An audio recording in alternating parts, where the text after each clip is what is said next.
Hey everyone, this is another episode of The Bridge, the official 10-7 Capital podcast. My name, as always, is Tyler, and this is our man of the hour, Tim. And today we're going to be talking about something pretty simple. We're going to be talking about, kind of the crux of what we do here at 10-7 and what a lot of people who are looking to elevate themselves need to know. And that's, if you are a high net worth family or you're adjacent to a high net worth family, really evolving your wealth and getting it to where it needs to be. Yeah. Mm-hmm. So there's a lot of stuff that, in particular, I want to go over today. Right now markets are stressful. I guess a lot of people would say. What are the markets doing today? Yeah, have a look. Hold on one second. I'll take a look. We're recording this in the morning. Looky. Yeah, you really don't have to watch the markets during the day if you just watch the futures and see what they're going to do before the day. That tells you everything you need to know. But like when you're a wealth manager, you don't really have to watch the day-to-day stuff if you're doing this right. Right? Like, I'm not watching the markets every day. Like, I'm paying attention to them, but the trends are already there. Yeah, no, that's what I was saying. Like, if you're watching the markets every day, you can get all stressed out, you can get all burned out. It's like it's not worth it because you don't need to do it. Yeah. Okay. Government shutdown ends. Markets are down. So computers are reading negative news for some reason. Okay. Great. See you tomorrow. Yeah. Exactly. There's your market report all done right there. Yeah, that's your market report. Mm-hmm. But people are, especially if you're in a high net worth family or you're adjacent to one, people are really starting to second guess that entire reading system, that entire paradigm. And like, people are really starting to understand how the meaning of wealth in today's day and age is evolving. Definitely changed. It's definitely changed. Yeah, and that's kind of what we're going to be talking about today, especially as it relates to, and I want to get your opinion on these two to start, I think, not just philanthropy, but purpose-driven investing and how those are shaping portfolio design, because those are really starting to shape portfolio design now more than ever. Yeah, 100%. So you're watching the trend of the quote-unquote greatest wealth transfer we've ever seen is underway. And you have a whole generation of baby boomers that have been chasing performance where, every percentage point matters to them. And as the assets transfer from these old generations down to the younger generations don't really care necessarily about performance as much. It's around what's the purpose of my money, where's it going, and what's it doing for the greater good. So there's a little bit more, I guess you could say, of an ethos behind it. And you could debate what the ethos is and blah, blah, blah, whatever. But it's definitely less, I would say, bank mentality driven, right? Because younger generations and even someone like myself that's been and seen the insides of a bank know that your money is not safe in a bank. It's the biggest fallacy out there. Talk more about that. Like, why exactly? Because I know we've talked about legacy platforms before. Big advisory firms that just sell products. We've talked about that ad nauseum. What's so risky and just not worth it specifically about banks? Well, your money's not yours. The second you sign an agreement to open up an account, in the disclaimer is you're a creditor of the bank. So once you deposit your money into a bank, you're giving the bank ownership of your money. It's not actually yours. So you don't have any wealth stored inside the bank. And second to that is when you put your money in the bank, with the fractional banking system, there's no money there. That's why they have the $10,000 cap compliance and cap requirement. Like, it's very interesting that when you go to a bank and you're like, oh, I need $5,000 in cash because I want to go overseas, for example, right? That they have to go to drawer to get your cash, right? I've seen it. Like someone comes in, they have $3 million across their bank accounts in the bank. They want to take out $20,000 for their business, and the banks are giving the people problems taking out 20 grand. And as a business owner, I just had this happen with a friend of mine who's a restaurant owner. She's like, that's my money. I go, no, it's not your money. You signed it over to them. So once you deposit anything into the bank, it's already gone. Yeah, exactly. Your money's not even there. And that's the risk that people have started to wake up to from COVID. Mm-hmm. That, oh crap, my money in the bank is not actually there. That's exactly how it is like people are looking for, I think, 3 specific things in today's market that they didn't previously have. Communication, transparency, and shared values.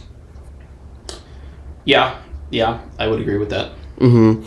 Especially transparency, and this is why the tokenization of assets is so important, and that's why we've talked about that a lot as well, is because with a lot of the digitization happening in the market and in the world of finance, what you're getting is basically more people who are exposed to these transparent paradigms and these transparent modes of commerce, and then they look at bureaucratic old legacy platforms, whether they be firms or banks, and they're like, we don't need this. No, and I think the tokenization of assets is, it's not a trend, it's what is now the reality, and a lot of middlemen are going to be replaced, right? We talk about artificial intelligence and the next wave of technology, and the most successful people out there are going to be blue-collar contractors, workers, HVAC, people with actual trade skills, because the people that have 9-to-5 jobs that go to work every day and collect a paycheck, they're going to get eliminated.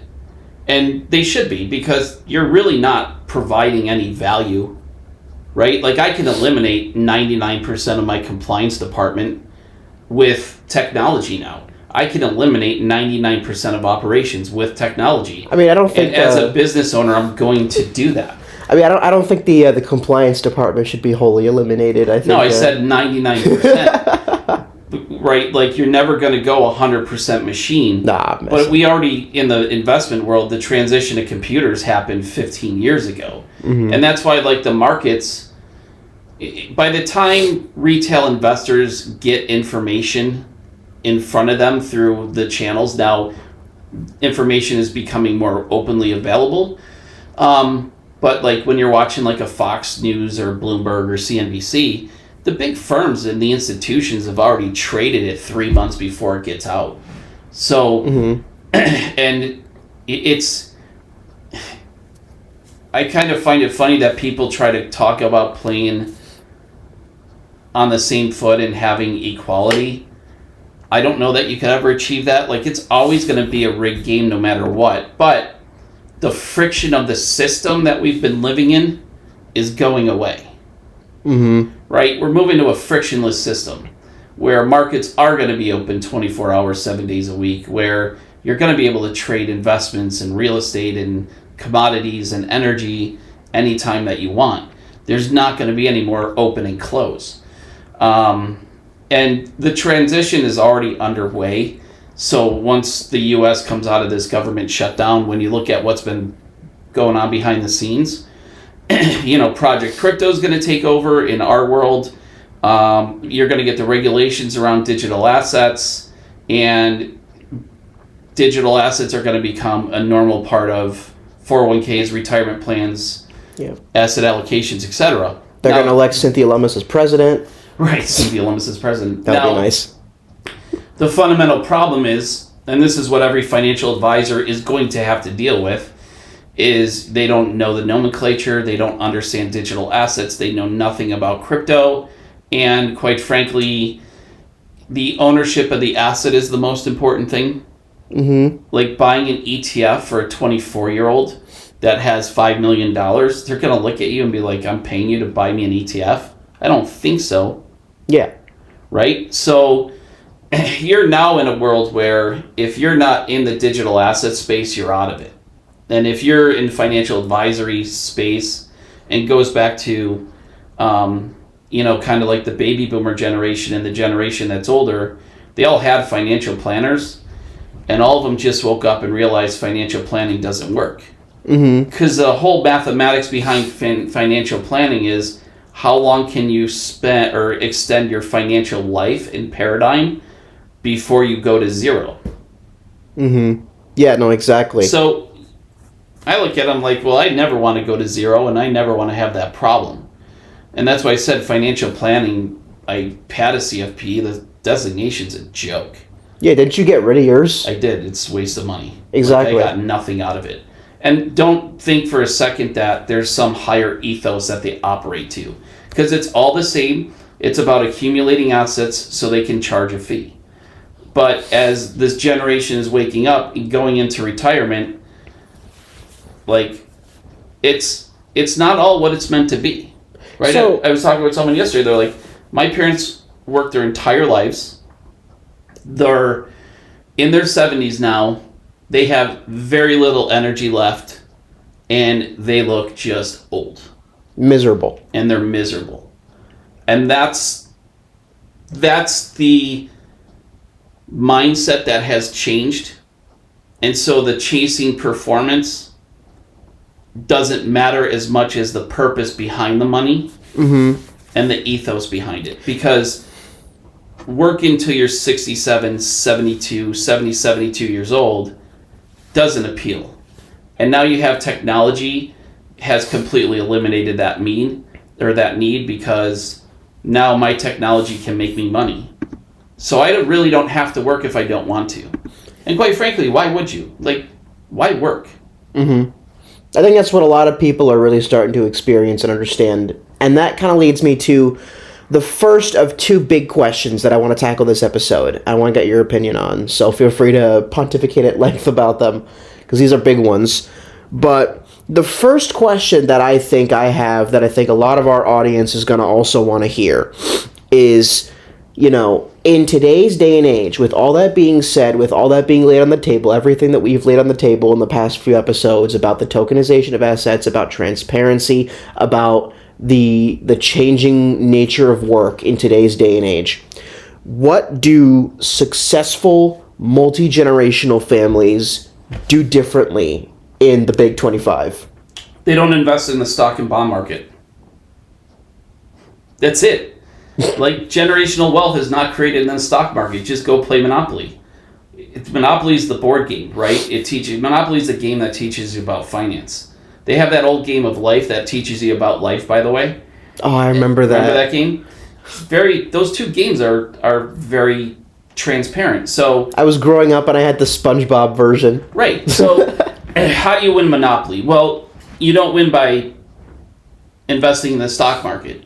At the very best, I think you can get $15 or $50 from Community Chest or Chance by hitting the stock market going up. But then you can also lose like 50 to 100 too. So if you're generating generational wealth, you're an entrepreneur that has done something. You've gotten into an investment that has created value. And then from there, you cash in. There's no ethos about that, right? You create something, you cash in on it and monetize it, and then you protect it. So what I say with people is, and I've done this because this was my theory and my thesis when I got out of corporate and went into wealth management and all that good stuff, is I looked at, okay, I took a couple of our first clients and I said, okay, here's what we're going to do. I played Monopoly. What do you do every time I win Monopoly, what have I done? I go around the board and I buy up all the assets. Buy them all. Just buy them all. I don't care about cash in my hand. I just buy everything I can. And then I just sit there and watch everyone go around the board and start to pay me. It's the same thing. And that's why, and people that have wealth, they don't watch the markets because they don't care. If I own 1,000 properties through different investment strategies that I have access to, I don't care what the stock market does. Apple, Google, yeah. Amazon, great if I bought it at $10. That's, you only make money in the stock market if you get in very early. Everyone else that's getting in, like your 401ks that are dollar cost averaging and putting in your paycheck, you're just supporting rich people. You're not making wealth yourself. Because you get to the end of the rainbow and you're like, great, I put in $250,000 across the, my career and work. Let's say it's worth $1.5 million to $2 million when I retire at 65 to 70. I lose 50 to 60% of that in taxes because you have to pay federal tax, income tax. You have to pay state income tax, depending on where you live. You have to pay real estate tax, unless you're renting. Then you have to pay sales tax for groceries, goods, and all that other stuff. So you might as well take your 401k balance, subtract 50% of it, and that's the reality of what your 401k is worth. Don't forget paying the tax for the taxes that are charged for your tax. Right, and then, on top of that, by the way, the higher your income is in retirement, the lower your Social Security check is. Mm-hmm. Which I think they recently said, I remember years ago when I was in high school, when I was taking personal finance class, they were talking about how Social Security is going to run out in 2034, and then I think... It's already run out. Well, no, that's what I'm saying is I think I looked at it out of curiosity however many weeks ago earlier this year, and they now they're saying it's actually going to run out sooner than we thought. It's actually going to be 2027 or something like that. There's no money there. That's what people don't understand. It's like they're running on fumes. It's like the banking system. There's no money in the entire system. That's why they're $37 trillion worth of debt to who knows. And there's no Social Security, there's no Medicare, there's no Medicaid. It upsets me when I hear people talk about entitlement. It's not an entitlement program. Last time I looked, I've been paying 15.3% of every dollar I've earned since I was 14 years old into Medicare, Medicaid, and Social Security. That's my money. That's your money. That's your money listening to that. And you want to talk entitlement? It's not entitlement. You've paid into this. It's your money that they've taken from you. It's like a bank. Right.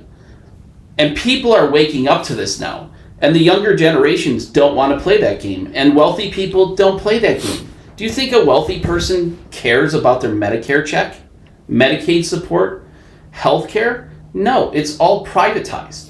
And so it was something when I really started to get into this side of the world for myself and for our clients, I really started to study the different platforms and what's available. And there are different levels to finance. And as you climb up the ladder in terms of net worth is the most important number.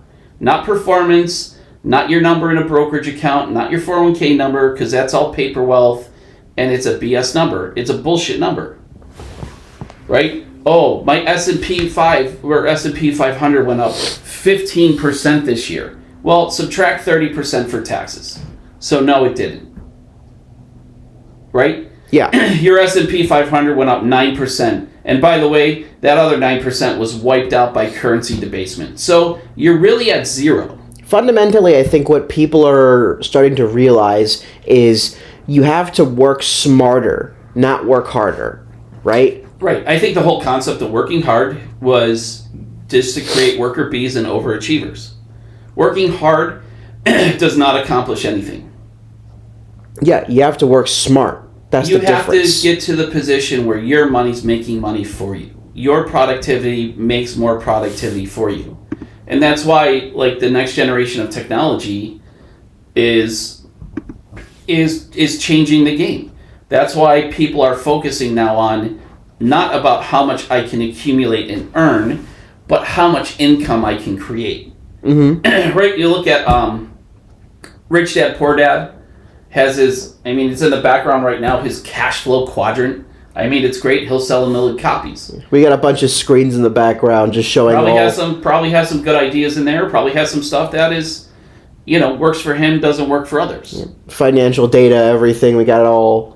We got a whole setup in the studio. Our one of our friends, Hallie, who just published a book, The Passive Income Power Plan. 108 ways to generate income.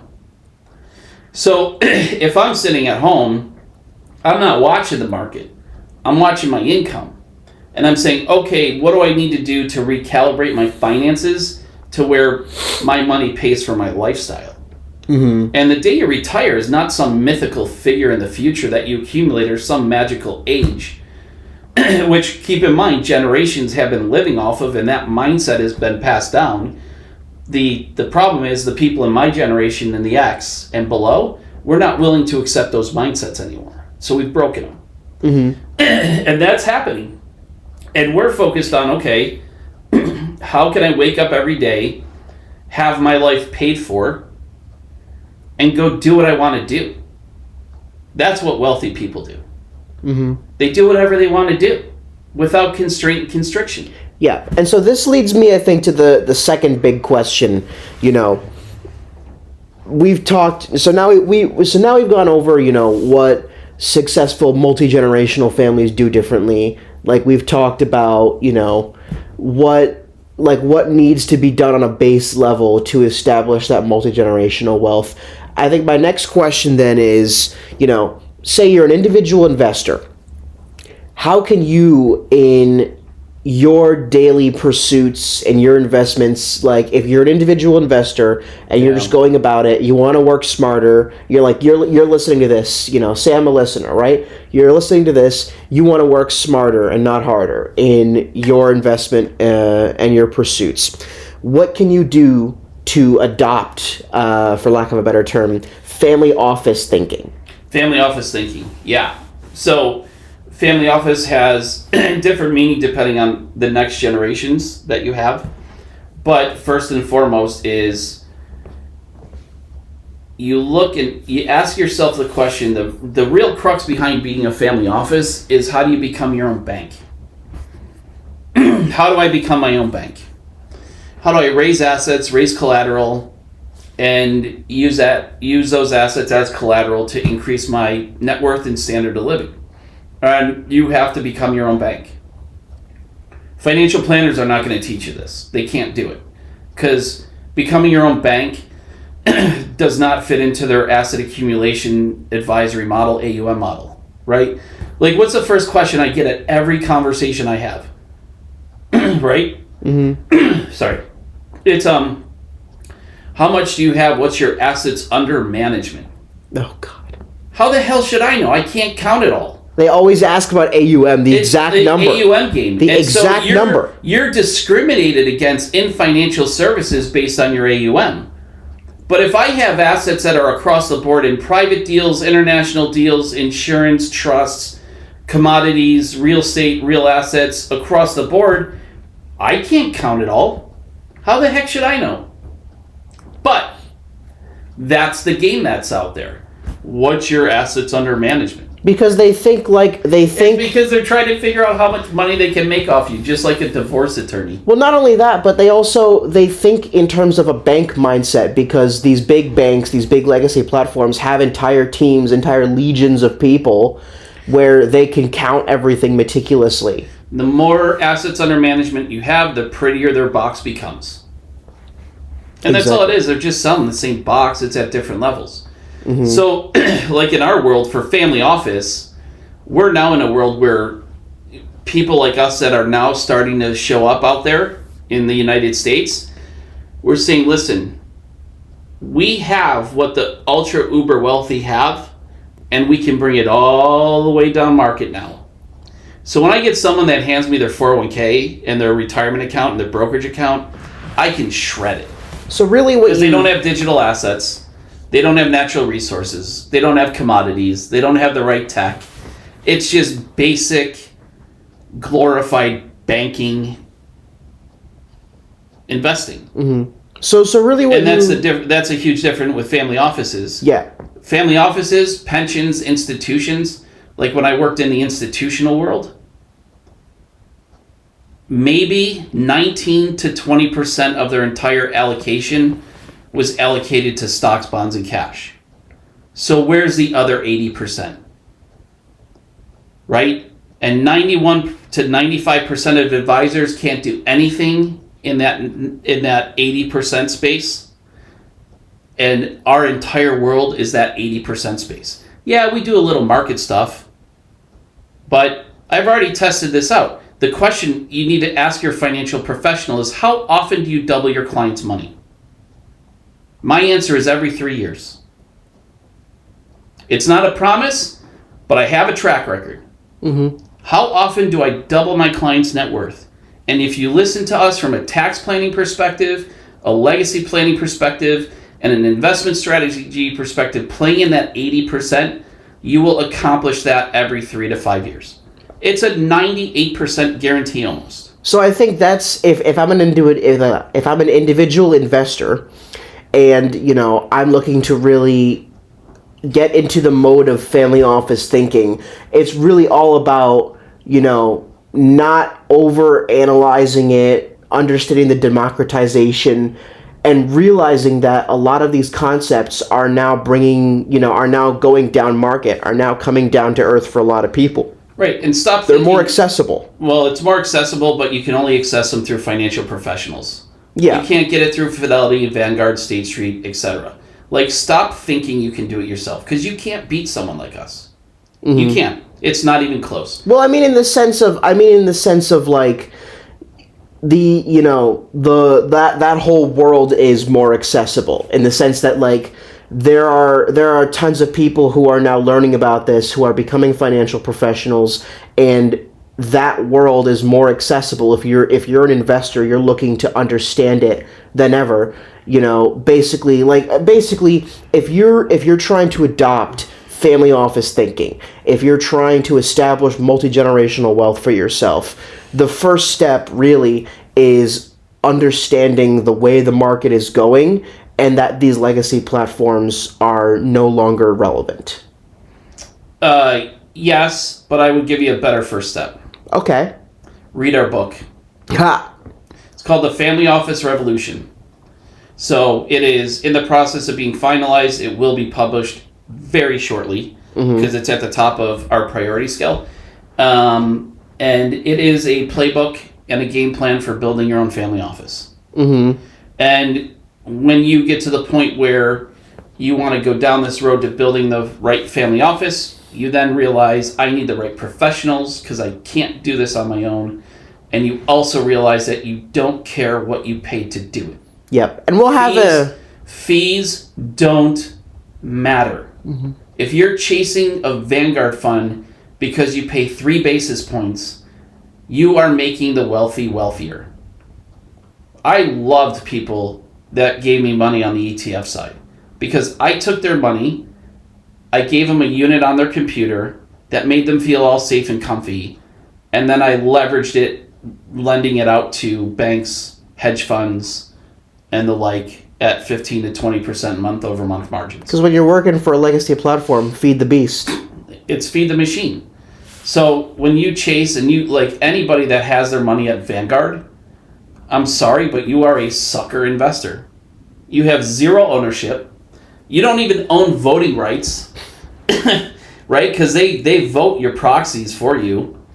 And then at the same time, they turn around, just Google it, and go to school on security lending.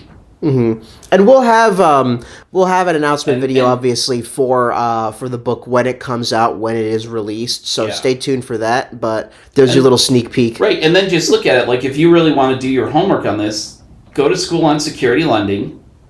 Understand that it's happening across the board. Your 401k investor is funding the entire system with their personal paycheck. Right? This is the other thing that wealthy people don't own 401ks. They have companies that offer 401ks because they're a great tax deduction. And wealthy people understand the Internal Revenue Code and how not to pay taxes, because why would you pay taxes? It makes no sense as a human being. And then go look at the stats of how much money is getting pumped into 401ks. And then extract that margin for all the financial firms. And then you will start to understand the money game. Mm-hmm.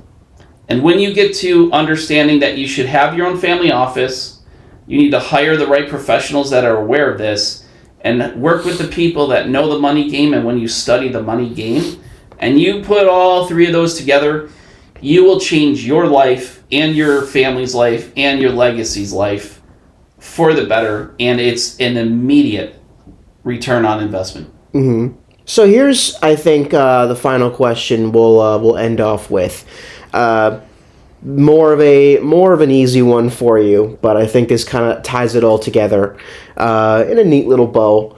You know, what's one investment you would say that's not in your portfolio but in your life? Not in my portfolio, but in my life. Mm-hmm. Me. Your best investment is always on you and yourself. Invest in yourself first. I tell everyone, I say that with everyone. Your greatest return on investment is yourself. And if you invest in yourself and you do well by yourself, everything else will fall into place. But you have to get that mentality because it's not taught to you. Mm-hmm. They don't teach it in schools unless you go to private. And they don't... Even in private, they don't teach it to you sometimes. Sometimes. A lot of privates do, though. But yeah, it's like... The other thing, too, is you really have to make a business decision on whether or not you want to be an entrepreneur mm-hmm. or generate wealth through, other avenues. Because I would share that entrepreneurship is not for everybody. Mm-hmm. It is the one consistent theme to... The people that create generational wealth are entrepreneurs. They've come up with something to solve a problem. They've invented something, mm-hmm. Created a business, etc. Yeah. But man, it's... And if it's not for you, you can work with someone who it is for. You can work with someone that is doing that. You can help them out. Like there's other avenues. Totally. It's not for everyone. There are other avenues. It's not for everyone. It's about getting involved in the democratization overall as a trend, because right. that's where it is. That's where it's going. But at the same time, it's like with technology, and AI and ChatGPT and all these different platforms and YouTube and etc. You can now become part of, I would say, what's a creative economy. The creator economy, yeah. Yeah, the creator economy. And that has made entrepreneurship much easier. Mm-hmm. I think there was a video a while back, I forget when, but I saw basically saying, like, if you dig real deep down into, like, the earnings calls and the stats and all that, like, it's not known publicly what the exact figures are because Google has never released them, but there's a big chance that it's kind of an open secret, in fact, like almost, that Google is operating YouTube at a loss. YouTube is not profitable, not even remotely, but it makes up for it in influence. It makes up for it in its sheer impact on our society. And so Google looks at that and they say, okay, sure, we're in the red every year with this company, but look at all of the stuff that it's doing for us. That's getting us in the green everywhere else. Yeah. I mean, that was the origination of the 401k market. It was a loss leader, right? We did 401ks not because we made high margins, at least on the consulting side at the time, not the investment side, because the investment side always had margins. That's a good term, a loss leader. YouTube seems like a loss leader. Like, we used to do 401ks way back when. I mean, this is back in 2003 when we were getting into the 401k space. It was a loss leader because everyone made 25 basis points. And 25 basis points is a lot less than 100 to 150 basis points on the financial planning wealth management side. So 401ks were the loss leader. But when you take over a company's 401k and they have 10 to 30 to 50 to 100 to 1,000 to 10,000 employees, well, if I'm running your 401k, I already have trust factor. So then, that one 401k opens up an entire community of financial planning and wealth management opportunity. Mm-hmm. So that's where the margins were. If anything, the creator economy was really one of the first harbingers of where the entire financial system has now gone, because it was one of the first sectors. Like, the financial sector is now democratizing and is now democratized, And then you have the creator economy. The entertainment sector is now democratizing. It's now been democratized. There are millions of different sectors all over our economy and society that are democratizing, primarily because of social media and technology, and just the way that that's all going. I mean, you've always talked about how we're in the age of information, the age of knowledge, the age of technology, and democratization is the natural evolution of that because everybody wants to get involved all at once. But the creator economy was really one of the first sort of entities that jumped on that train because, what is one of the most primal, what is one of the most primal facts about the human experience? Everybody wants to be loved. Everyone wants to be known. Everybody wants to be a star. Yeah. I mean, yeah, that's definitely part of it. I just think with technology, for me personally, I'm not a huge fan of the word democracy. I don't like it. Maybe I don't understand what it means. I just think of openness and access. Yeah, the market is actually a constitutional republic. Yeah, the market. But no, I mean, you're in a world now where. But you know what I mean. The democratization. Right. Yeah. The opening up. It's going to open up. So, with blockchain technology, right? I will be able to do business with anyone across the world without any middle person. and that's a big deal. Will be. You already are. Well, yeah. It's there. It's here. We're already doing it. But the example is this is becoming available to everybody. Yeah. So if I want to do business with someone in Africa or Asia or Europe or South America, wherever, I now have technology that's open and available to me. Mm-hmm. And then I can move money at the speed of light to those people. And then I have technology that writes the contracts for me.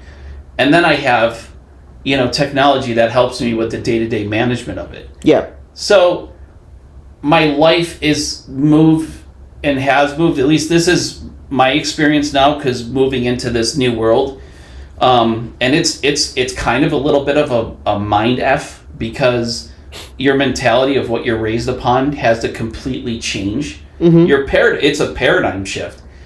And all of a sudden you go out of being a high performer. And I was never at the top of my class because I could care less about getting 100% average. That made no sense to me, because I'd rather have fun with my friends and play sports. But I always had to be the best. I had to be the best at everything I did. I had to be the best at work. I had to be the best at school. I had to be the best at sports. I had to be the best at doing every single thing that I did at a level of excellence, because that's how I was raised.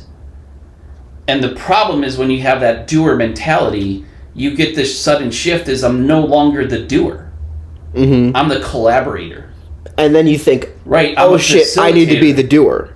I need to get back to being the doer. Right, you have that mentality until you get to the point where you understand that you can't have that mentality.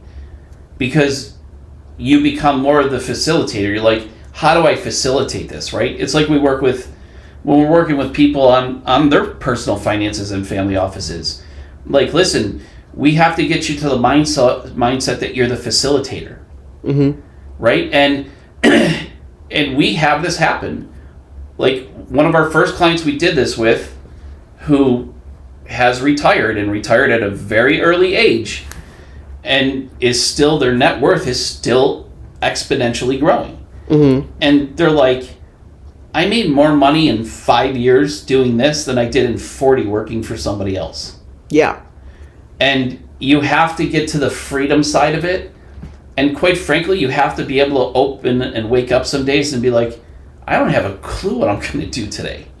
You can't work hard, you have to work smart. Yeah, totally. And then you're like, you know what? Maybe I'll just enjoy my coffee. I'll sit on the back porch. I'll stare at the trees. I'll go take a ride in my car because I can. Mm-hmm. And it's really a wild mentality shift, because for all of us that have come through this education system here in the States, and especially going through college, and you get through college, you're like, well, what a waste of time and energy that was. Mm-hmm. I'm not saying mine was. Like, in the beginning it was great, because I was, once I was studying engineering, but once I figured out I didn't want to be an engineer and went to finance, I was more along the lines of, dude, I just want to get out there and go. That said, you wanna enjoy your coffee? Yeah, I am going to enjoy my coffee. I'm enjoying it right now. Yep. We're gonna go enjoy our coffee. Yeah, we'll enjoy our coffee. Stay tuned for the next one, because we're gonna definitely talk about some more stuff and help people start to shift into how to build your own family office and how to really become your own facilitator of wealth. Mm-hmm. Yeah, exactly. That first topic, by the way, I'm looking really forward to getting into that one. That's going to be a fun one. It's fun. But that being said, I think we've definitely crossed the bridge for today. My name, as always, is Tyler. Tim. And we hope to see you soon. We're going to go enjoy our coffee. Cheers. Cheers.